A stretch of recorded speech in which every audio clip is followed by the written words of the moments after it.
things I wanted to share with you this morning.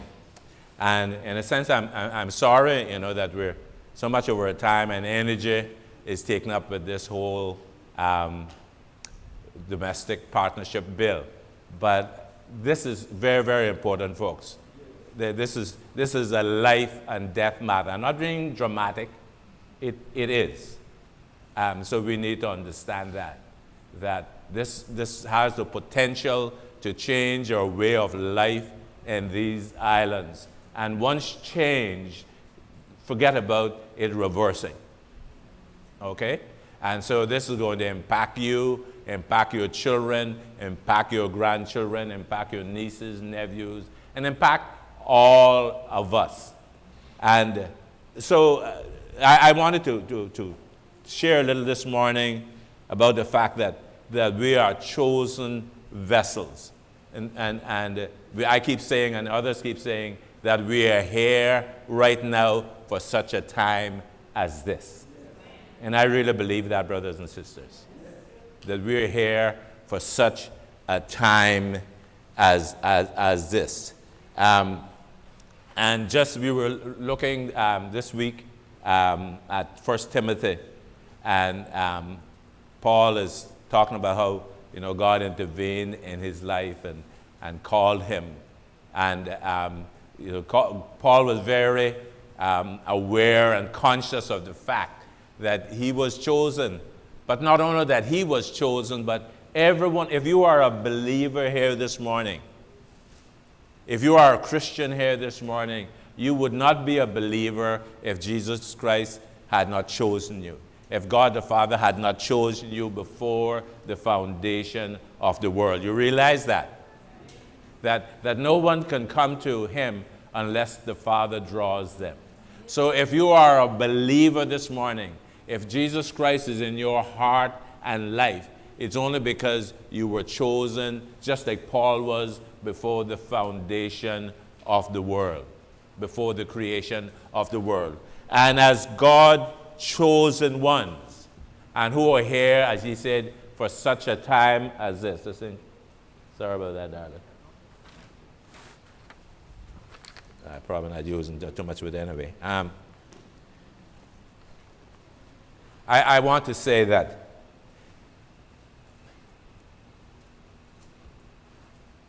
being chosen and being called to be followers of Christ, yes, the rewards are great.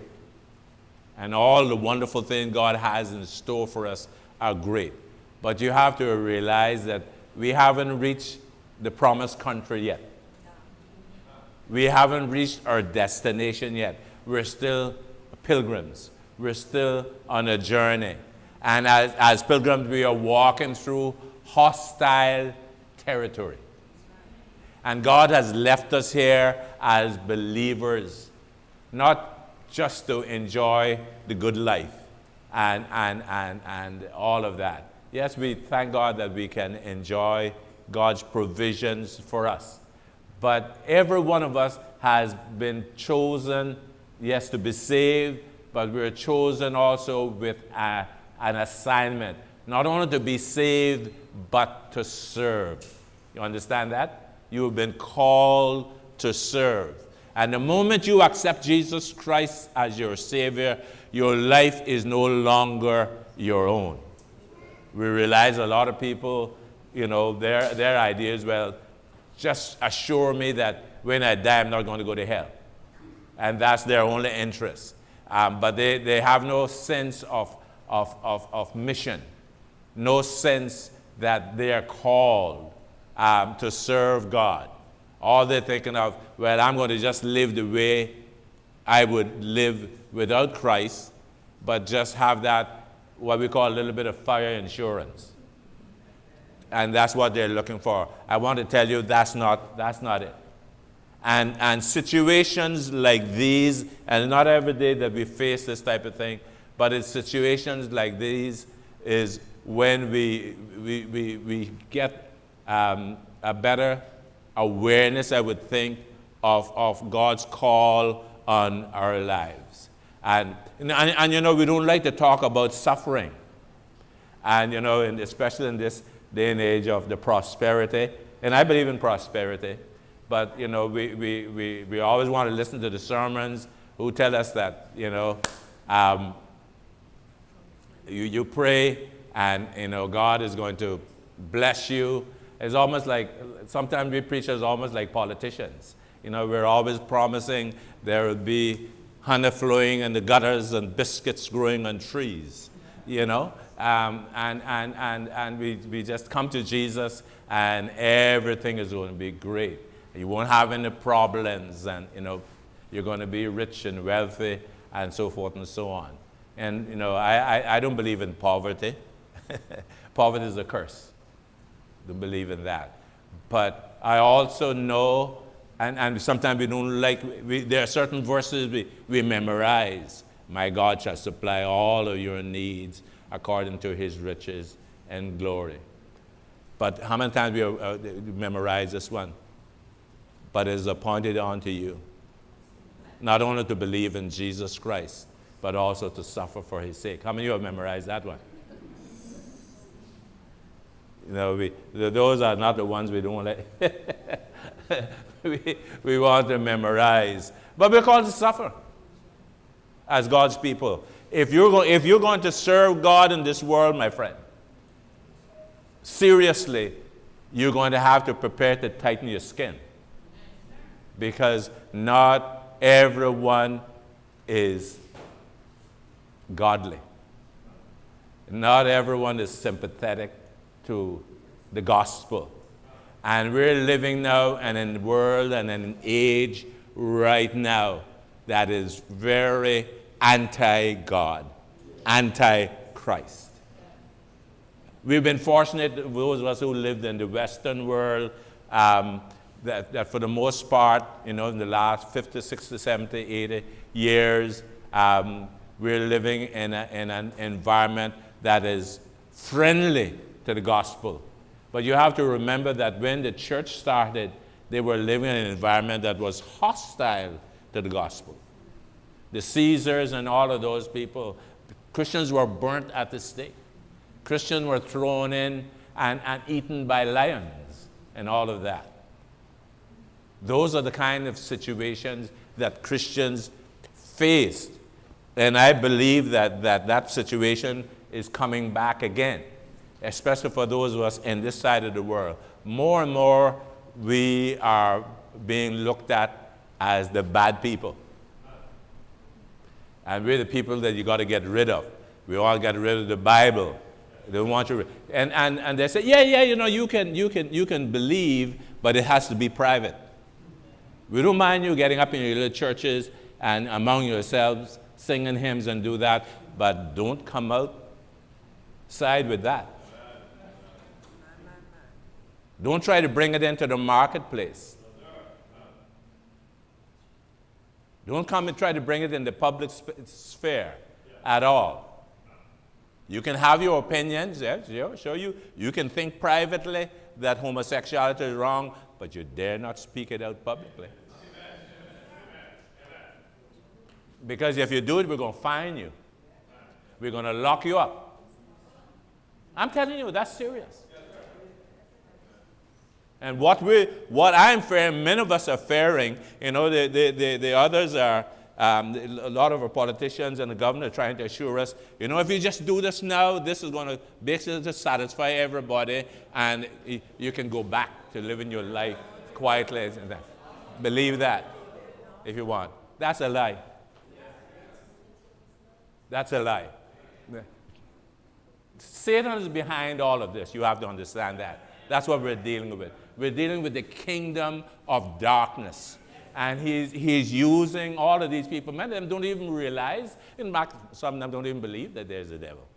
They don't believe that there is a God. They have no knowledge of anything other than the tangible, what they can see. And so the idea of God and the idea of angels, the idea of demons is totally foreign to them. And they tolerate us and they smile at us. You and your superstitions and all of that. But we know better. Oh, the British have always been that. Talk about British arrogance. They always know better than everybody else. And all you have to do read a little bit of history and you'll understand how they have oppressed the colonies. And one of the ways they do it is they get some of our own people, fill them up with the little idea that, oh, you're better than the rest of them. You're the one. And you're one of us. You can come to our tea parties and we accept you because, you know, the rest of them there. And they're the one who, you know, it's like the slave master. Who he gets to beat the slaves, another slave. That's what they do. They're the ones who keep them in line. And so they want to use our own people to keep us in line. That's a common strategy. You're not working for the Paul, not? Okay. Let's see if this one will work. Better? Yeah. So what I want to come back to is to help us, again, coming back to this idea that we're chosen. God has chosen us, but we also have to be willing to accept persecution and be willing to suffer for the kingdom of God. If we're kind of sort of saying, well, I'm only going to stand if people are with me and people agree with me. I'm only going to open my mouth if people are going to say, yes, you know, we're going to be like the Philippian jailer. Oh, what should I do to be saved? The average person, they didn't tell you that. But are you willing to take up, as Jesus said to his disciples, if you don't like that one, take up our crosses daily and follow him. That's what we're talking about. And I believe that if we don't fight this thing, if we don't resist this is just the beginning. More and more things are going to be pushed down our throats. You need to be aware of what's going on in our world, you know. Many of us here in Cayman, and we're in our own little cocoon and a little bubble, and we think that everything is fine. You better listen to the news. You better read. I know there's a lot of stuff and sometimes a lot of conspiracy theories and all of that. I realize that. A lot of false stuff, information is going outside there, but there's a lot of truth that's going on outside there too. And connected with the same sex is all the transgender issues. I was just reading an account of this woman, and she's working for a Christian organization that is working to resist all of this stuff. But she was married for 15 years. Listen to this. It turned out that her husband was funny, okay? And he was transgender. He was transvestite. What that means, he liked to cross-dress.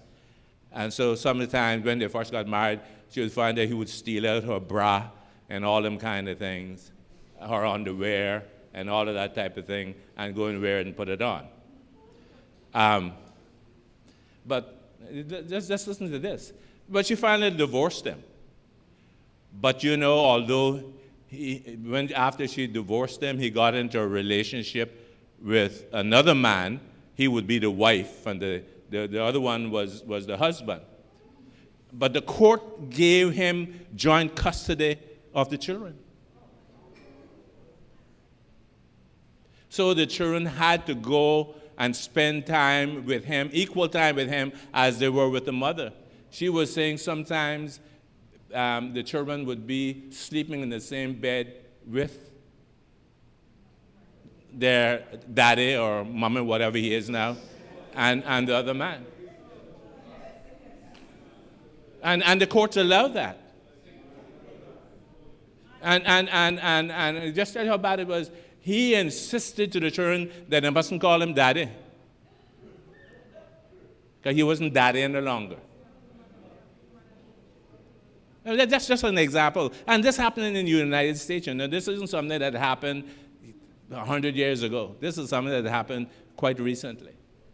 But I'm just showing you how the laws in these countries have changed. What they're going to be doing, because they're going to be forced to do it.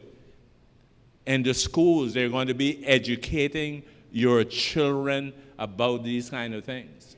Because once it's legal for same-sex relationships, they're going to have to teach it in the schools. Remember that? And they're going to force it down your throats. Maybe you can say, well, I'm going to a private school, but it was only a matter of time.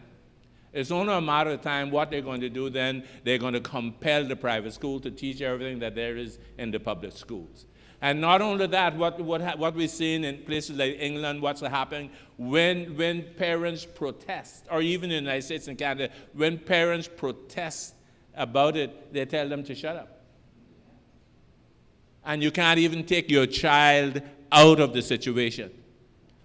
They can't refuse to go to the classes. They're compelled to attend the classes and learn these things. I'm not speaking fiction. These are the things that are happening right now. The Canadians are probably the most radical of them all. But all of this thing about transitioning, what they've decided now, that your sex or your gender is not determined biologically. It's determined by your mind. So whatever you think you are, that's who you are. Usually, we determine when a baby is born, the midwife, who always saw him first, will look at him and say, he's a boy. How they know he's a boy? With certain materials that he has on, right? We know he's a boy. Or she's a girl. But no, they got to wait now until the child gets a little age, and they'll tell you whether they're a girl or a boy. So what they look like physically don't mean anything. And these young children are being, I saw that where there was a conflict between a mother and a father. And the father refused to, because the child wanted to transition from, I think, boy to girl to boy. I can't remember what it was. But then the mother was for it. And the judge awarded the mother the right to do that. And this is a child, I think, probably not even in their teens yet. And so they're allowing them to take hormones and all of that type of thing. You know, some of these people go so far, these transgender and transvestite and the people who do that, they go, and some of them even amputate their genitals. Some of them go and the woman take off their breasts so they can look like a man. I'm not telling you fiction. This is real.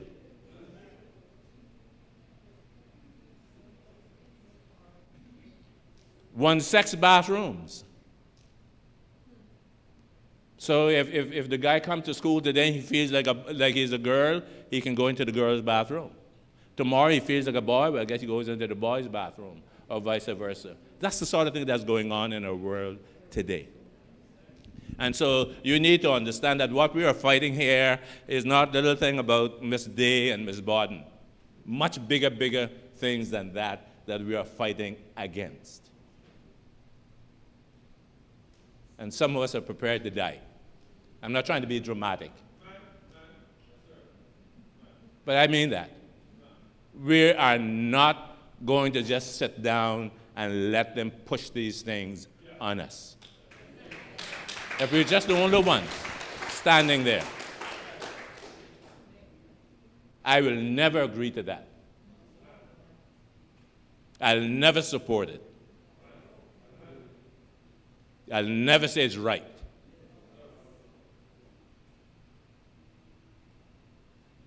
The guy in Canada, he's one of these activists, you know, for the family life. And because he Because this is the other thing now. You can be fined in some of these places if this person wants to be referred to as a she. And he was a he. But if you keep referring to him as a he can take you to court. And this is what happened to this guy. He's fined $55,000. That's what they charge him. Because he refused that knowledge. And tied to all of that, we want to, we just skipping the surface when we're dealing with the sex thing. But it's all tied up to the death and abortion and all. Do you realize that? Yes. I saw something there in Belgium. They did a poll. 9 out of 10 doctors, or 8 out of 9, I can't remember which one it was, 8 or 9, let's call it 8 out of 9 doctors, believe that if a child is born with disabilities, that you could kill it. There's nothing wrong with you killing a child if he's born with disabilities. 8 out of 9 doctors. Well, what you have to understand is, again, is a culture war. And these people, especially the Europeans and the North Americans, they're pagan. They've become pagan. And so the Judeo-Christian ethics and Judeo-Christian morals and Judeo-Christian values are foreign to them. They do not value those things, and they think it's anachronistic, it's old-fashioned and everything. Just like the gentleman on our station laughed when somebody said to him about the Bible, ha ha ha ha, this is the 21st century. These are the ideas that we're borrowing from these people that we seem to admire so much. And we think they're so wonderful.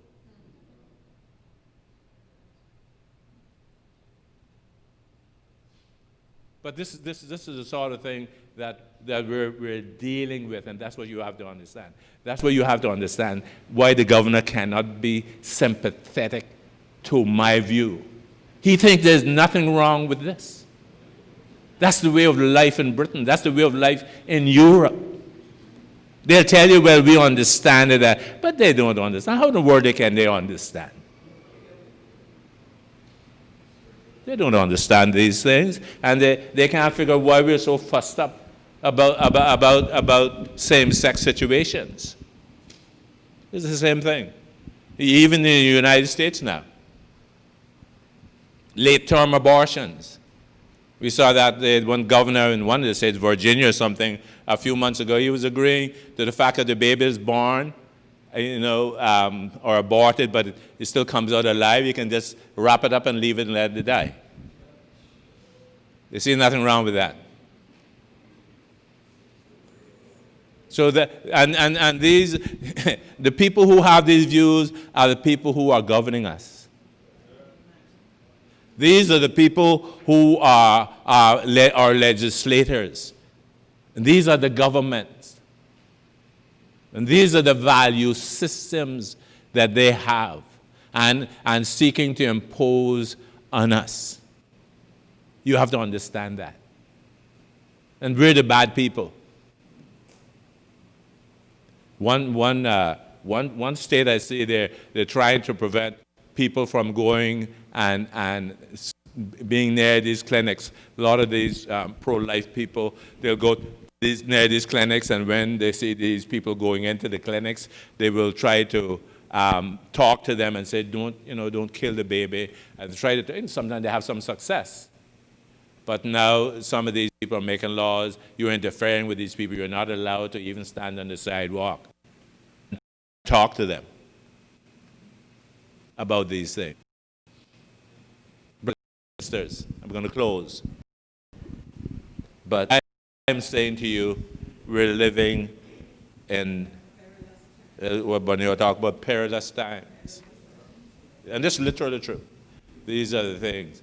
And so, yeah, we're, I guess, taken up and almost obsessed with this thing. You know, I just find myself waking up and first thing on my mind, I'm thinking about this and about all these situations and what we can do. And, you know, some people tell us there's nothing we can do, but at least some of us are willing to try.